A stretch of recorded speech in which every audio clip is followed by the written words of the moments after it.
All right, we are live with another instant reaction podcast. This to day 2 of camp, of course. Uh, Today, I'll tell you what. Today was more of a defensive win than an offensive win.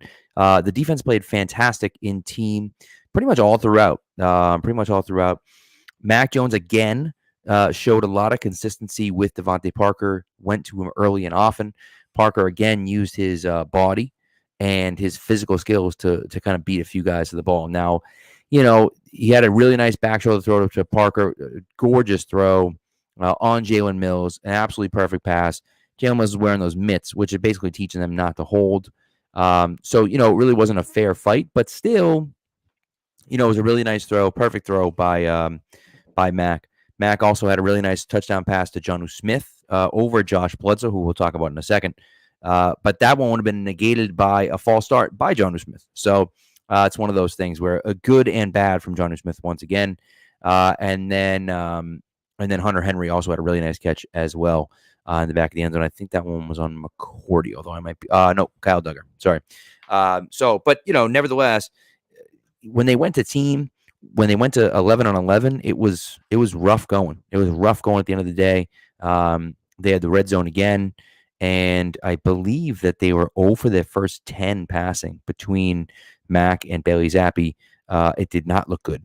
It did not look good. And then the last play of 11 on 11, which is the gotta have it play, either offense doing push-ups or the defense doing push-ups, they finally get a completed pass to Hunter Henry for a touchdown in the flat. So it was one of those things where the defense ends up doing push-ups at the end, but they really kind of dominated that drill at the end of the game, at the end of practice. So another guy who popped again today for the second day in a row, Josh Bledsoe, the second-year safety from Missouri. He really, really looked good today. Had another few pass breakups, one of them on Jonnu Smith. He was all over the place again. And again, it's hard to see. Guys are rotating in and out. Marcus Jones had a nice play with Kendrick Bourne, where Bourne kind of, I feel like if it had been a game, Bourne probably would have laid out in the corner of the end zone for it, but Jones had good coverage on him and kind of gave him a little shove in the back as he went to go catch it, and caused Bourne to lose his footing and subsequently drop the ball. Would have been a really nice catch, but I feel like he dives for that in a game and he didn't in practice, and so it's one of those things where you don't know. But I'll tell you what, Josh Bledsoe has really impressed me the first few days, and this is again points to now Jabril Peppers is right now on the pup list, right? So he's not practicing. Although I'll tell you what, I believe it was him on the sideline that was jarring back and forth with Damian Harris, and he is just, I mean, he's a tank. It's crazy how big he is, cut and everything like that. So, but nevertheless, Bledsoe has been given an opportunity, and he really shined. He's really played really well, and so. Again, there's a ton of guys rotating in and out. They're just really practicing right now. They're just getting, they're putting things in. They're trying to coach guys up on technique and everything like that. But still, when there's a guy around the ball constantly, like Jack Jones was in OTAs, like Josh Bledsoe is right now, it jumps at the page at you because you look at it and say, like, okay, yeah, I know that they're kind of running through things. They're not going full speed right now. The full pads aren't on. We get that. But still, to have those guys be all over the place and be around the ball, it's good to see. It's definitely good to see. And so the defense, definitely with a win today. Mac, had his first 2 passes in 11 on 11. He had guys kind of open in the back of the end zone, and he just kind of airmailed it. One of them was just great coverage, and he had no choice. He had just throw it out of bounds. And so, I was really impressed with the way the defense played today. The offense, again, showed signs of doing well, but again, they're kind of installing things. They're trying to figure out things as they go. So I just think that the secondary, look, there's a lot of questions about what's going on at corner, right? Is it going to be Malcolm Butler? Is it going to be Terrence Mitchell? Is it going to be Jack Jones? Where's Marcus Jones going to play? Like, is he going to be there? Of course, Jonathan Jones is still on the pup list. He's not active yet. So, and then it's, what are we going to do with the safeties, right? Are all the safeties going to be the field at once, or are we going to, how's that going to work out? So I just think that, you get another guy with like Bledsoe that can play. If Bledsoe can actually play. Now, remember, he's hurt all year last year, so he didn't really get a chance to play. If Bledsoe can actually play, now you're looking at saying, okay, we have McCourty, we have Duggar, we have Phillips, we have Bledsoe, and we have Jabril Peppers, who hasn't stepped on the field yet this postseason, this preseason. And so to me, you have the safeties, and you're going to see more of that, right? You're going to see that too high safety with extra safeties down in the box, star position, or, maybe linebackers will be coming out, safeties will be coming in. That's the type of thing that I think you're going to see from the Patriots, and they're going to run that quite a bit. They have the guys that can play down there, right? And so if you have the guys that position that can play, get them on the field, right? We've been talking about getting more athletic and faster, right? Faster and more athletic. That's what we've been talking about since last year when they got decimated by the Bills. In 2 games, Bills didn't punt once, right? And so now you have that, right? And is it going to be perfect? No. Do you have those lockdown corners? No. But it just, kind of is what it is at this point, right? They are looking at it saying, all right, we're going to be more of a too high safety. And matter of fact, someone tweeted out today, I think it was Goose I saw from Pat's Pulpit, quote tweeted something that was basically saying, like, when quarterbacks were facing single high coverage, they torched them. Quarterbacks are facing too high, not so much, right? And so the Patriots going to run a lot of too high. Seems like it, right? Are they going to run a lot of man-to-man coverage and rely on Jalen Mills and Terrence Mitchell and Malcolm Butler to shut down number 1 receivers? Probably not. That's not the game, right? So, but if these guys can come up and they can, play well in a system like this, and they can say, okay, hey, here we are playing, cover 2, cover 3, cover 6, whatever the case may be, and we're comfortable with these guys in zone, and they know what they're doing, that might be a situation where they're going to be more successful. So I think that overall, I'm pretty pleased with what I've seen so far. From the secondary, they've been pretty competitive. And listen, people talking crap about the Patriots receivers all offseason. Right? They have no receivers, and they have no this, and they have no that, and they have no blah blah blah blah. Blah. It's the worst receiving core. I mean, I'm sorry, but there's just not. Like, I think the wide receiving core actually is pretty deep. I really do. I think that they're a top half, top 15 receiving core in the league, and the reason why is because they don't necessarily have that true quote unquote number 1. Now, Devontae Parker has shown flashes of that in the past, but he hasn't been able to do it for a full season, right? And so there's no reason to think that he would be able to do it for a full season this year, right? But even if he's a number 2, fine. Kendrick Bourne, number 2. Yep. Jacoby Myers, number 2. Yep. That sounds good. Like, even Nelson Agholor, he's a number 3, let's say. If you have 3 number 2s on the team, what's the difference, right? This is what the Patriots have done for 20 years, right? And so they don't have a Julian Edelman. They don't have a Rob Gronkowski, but if you have guys that can get open and catch the ball, that's all you're looking for, right? And so I was happy with that. I was really, I thought that the defense played well. And again, the offense is kind of still working through some things. Rhamondre had a pretty good day catching the ball out of the backfield. Damian Harris continues to catch the ball well out of the backfield.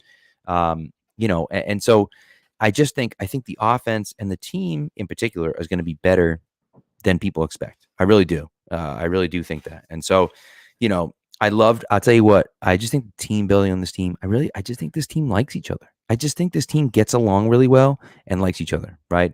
There's a lot of trash talking going on between the offense and the defense. There was, kind of a 7-on-7 going down at the far end of the field. And there was also this trash talk going on. Hunter Henry made a nice catch. And the offense, had a big pop from there. Mac Jones looks like got, singles crossed with someone else, ended up throwing a pass that was incomplete.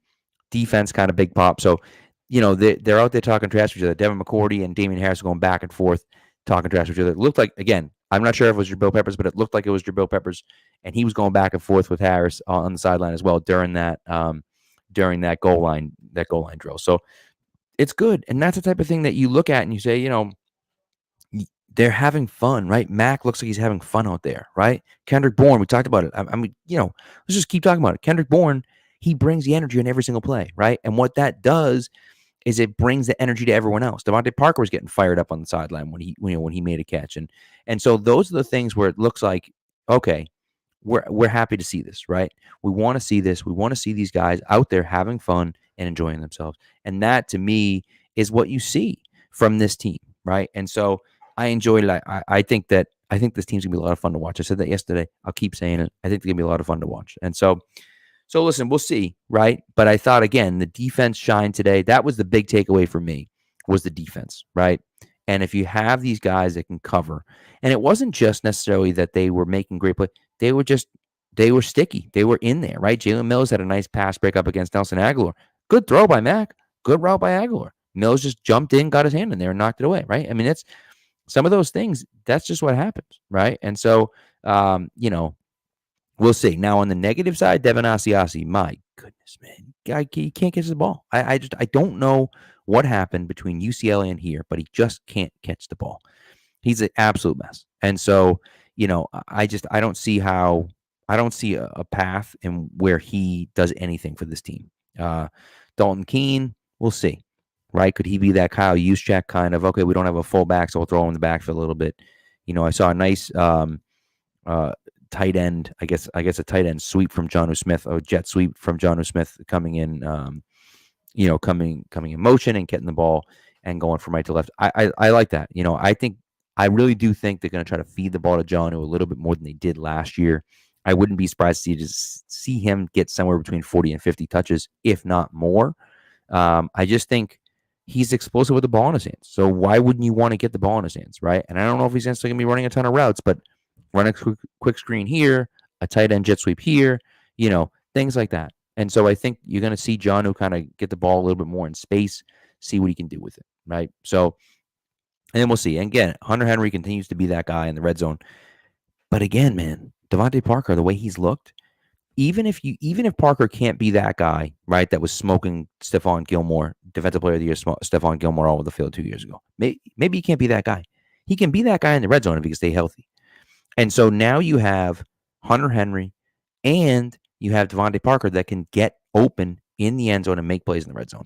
That's big. That's really big, especially for a second-year quarterback in Mac. I think that's going to be important.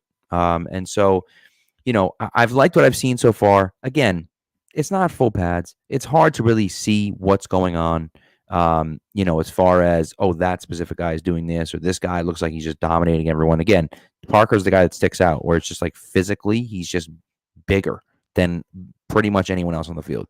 Jordan Humphrey is big as well, but he doesn't use the physicality quite as much as Parker does. And so, I've been impressed. The first few days. So, again, I think this team is a team, and I said it before, 10-7, 9-8 again. I think, 10-7 last year, somewhere around that 10-7, 9-8 spot. Maybe a game over that, right? Maybe 11-6. I'd be surprised if they finished under 500 this year.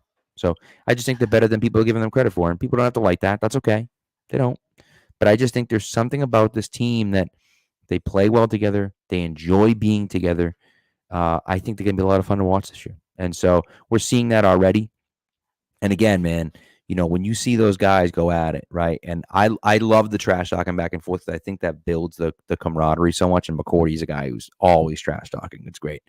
So, but Damian Harris too is getting into it with those guys, and Kendrick Bourne isn't afraid to a little hooting and hollering out there. So, I love it. I think it's great, and I really look forward to the rest of this camp. I think it's going to be fun.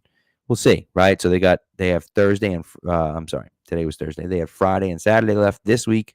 And then the full pads, I believe, go on next week, and they're practicing Monday, Tuesday, Wednesday, and Thursday next week, with then an in-stadium season ticket holder only practice on Friday night. So, and then before you know it, the 11th is the first preseason game. So August 11th is the first preseason game. So it's right around the corner. So, but anyways, but that's what I got for today. Again, pretty competitive day, won by the defense. I think that was pretty clear today that the defense won. Of course, they ended up doing push-ups at the end because the last gotta have it play, the offense scores a touchdown, right? So the only completion of the 11-11 goal line stand was the last one, but that's the one that matters. But anyways, it was a lot of fun, and I'll be there again on Friday. If you're down there, come say hello. I'll talk to you guys. Thanks a lot.